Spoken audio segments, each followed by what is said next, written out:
What's up YouTube, Dale here for Zephyr Wargames, bringing you a budget Dark Magician deck profile. Now, thanks to Legendary Dragon decks, Dark Magician has now become officially proper budget. Now, beforehand, circles after the reprint of the tins will run you about £8 or so. Now, all you have to do is buy pretty much 2, maybe 3 of these Legendary decks, which are retailing at about £25 each, which I think comes to about $30 odd, just over that. And then you've got a fully competitive Dark Magician deck with 3 circles, 3 navigates, 3 Apprentice Illusion Magicians, like, mind-blowing bit on that one that we got that, and just pretty much everything you need for a Dark Magician deck there, ready to go.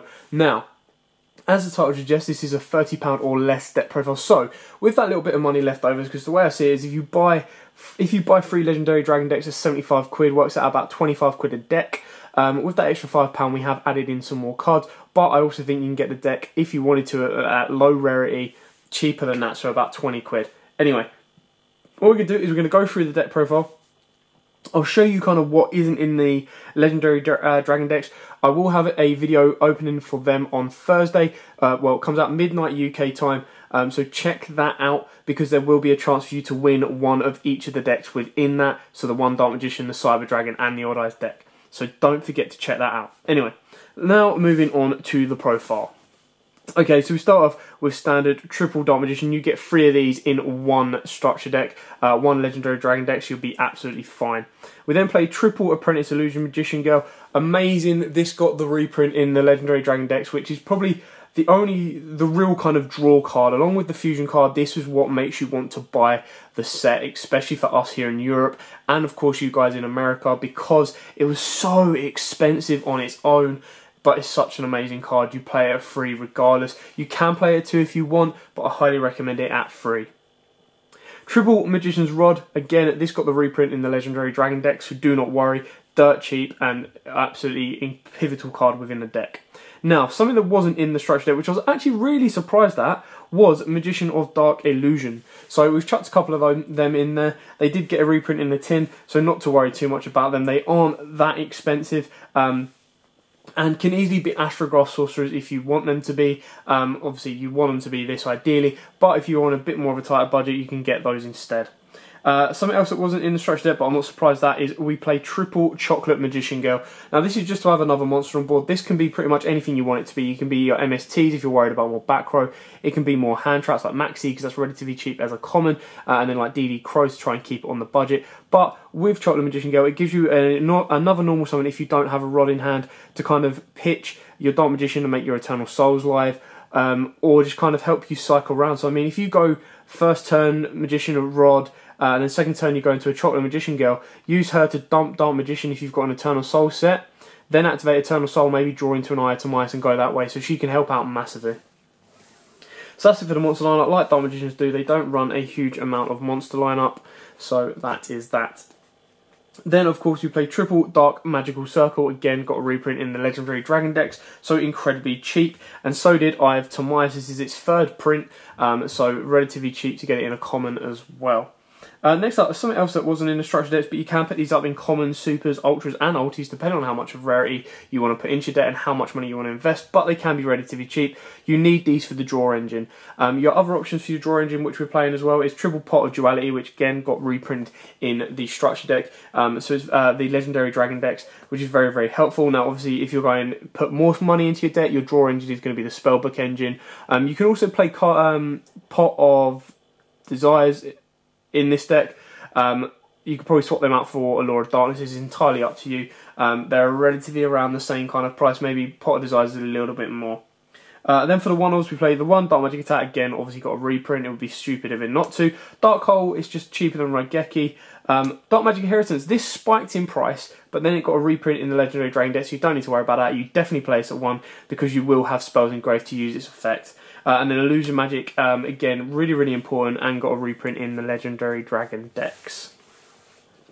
So a nice little handful of spells there as well. Now onto the traps. We played triple Eternal Soul, got the print in the Legendary Dragon deck, so you're already part way there. So did Magician's Navigation, again, really, really important. And then we played double Dark Renewal, again, got the reprint as well, and can be really, really helpful, especially with your Chocolate Magician Girl, because you're going to be keeping her on board, and Apprentice Illusion Magician Girl, because you're going to be getting her on board quite easily as well. And then two cards that weren't in the structure deck, or Legendary Dragon decks, but you'll probably already have lying around anyway, is a Solemn Warning and a Back to the Front. Now, Back to the Front can be Call of Haunted, Oasis, Dragon Souls, whatever you want. I just quite like it because it's not a continuous, so your opponent can't chain MST or anything like that to disrupt that.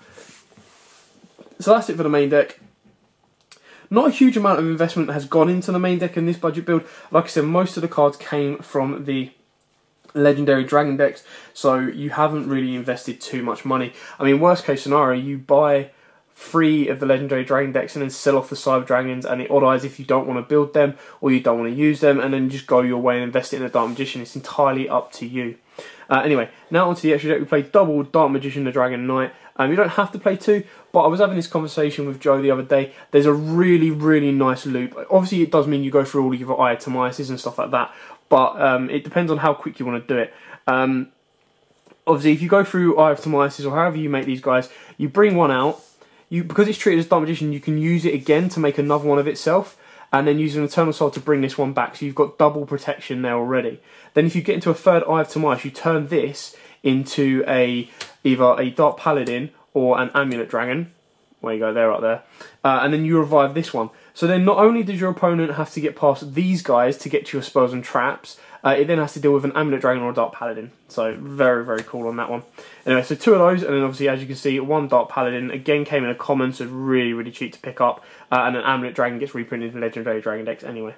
Then 2 Ebonic Illusion Magicians, obviously they came out for us in the special editions of Shiv last year, so they're really cheap to pick up. Red Eyes Flare Dragon got an Ultra reprint in last year's Legendary decks too, so you can pick them up really, really cheap as well. Big Eyes had so many reprints. It's had Gold, it's got Ulti, it's had its first prints, its second prints, it's just so many in there. Ibon High, again, really, really cheap and easy to pick up. Number 28, Titanic Moth, again, easy to pick up, nice and cheap. Naruto, the Moral Leader, again, really, really cheap to pick up, came in gold as well. Number 39, Utopia Beyond, got a reprint in Mega Pack 15, so it's had its prints, it's quite cheap to pick up. It's not used massively, but it's still a very, very good card. Don't have to play it, you can play another rank 6 if you wish. And then we wrap it up with the 1 Link Spider because of the links with Eternal Soul, and then Deco Talker just to kind of extend your plays a bit more. I personally quite like Gaia Saber Knight, because it doesn't require the ephemerals, so it means I can use my Dark Magician for it. It's a 2600 beta, and it doesn't unlock my opponent's extra deck zone, but obviously it only gives us 1 extra deck zone, which should be absolutely fine for what we want to kind of build and play. So that is it for the budget deck profile. Very straightforward, very to the point, and I'm just actually really, really happy. Not only did we get the reprints that we wanted, we got introduced to a new card that we wanted, and we got Apprentice Illusion Magician finally here in Europe, TCG legal. So it's kind of made it there, and it wasn't brought out as like a special edition or anything like that. It came out in Legendary Dragon deck, so it's easy for everyone to get hold of.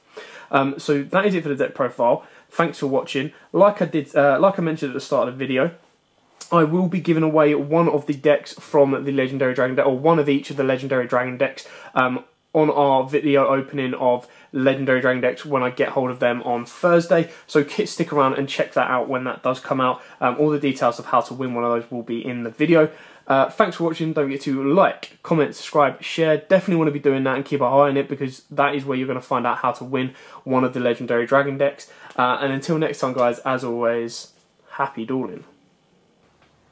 If you like that video, why not check out our other videos available? We've got more deck profiles, pack openings, and of course duels. And don't forget to click on the most important button of all, that subscribe button, right in the bottom left hand corner.